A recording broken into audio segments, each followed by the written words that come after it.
Class 11 Hindi subject अकाल और उसके बाद शीर्षक कविता का मूल भाव। Teacher doctor Dilip Kumar Jha, fourth cluster विद्यालय हावड़ा।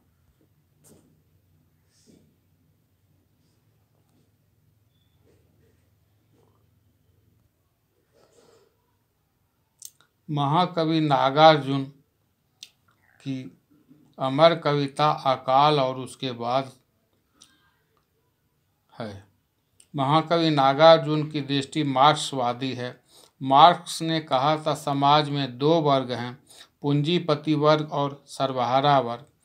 नागार्जुन शोषित पीड़ित जनता के कवि थे, इसलिए उन्होंने अपनी कविताओं में सर्वहारा वर्ग के प्रति अपनी सहानुभूति अभिव्यक्त की है।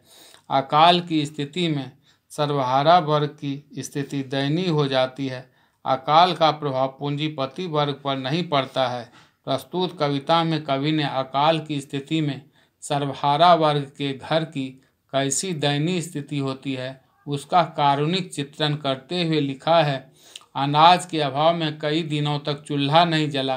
अनाज नहीं रहने से चक्की चलने की आवाज़ भी नहीं सुनाई पड़ी। अनाज नहीं रहने से चूहे भी भूख से बेहाल होकर इधर उधर घूमने लगे। उनकी हालत पतली हो गई। छिपकलियाँ भी इधर उधर दीवार पर घूमती रही। इसके बाद कविता का दूसरा दृश्य प्रारंभ होता है। सर्वहारा वर्ग के घर में थोड़े से अनाज के दाने आए, वे भी कई दिनों के बाद। दाने आने के बाद चूल्हा जला, आंगन से धुआं उड़ने लगा। घर के सभी सदस्यों की आंखें चमक उठी। कौवे भी खुश होकर अपने पंखों को खुजलाने लगे।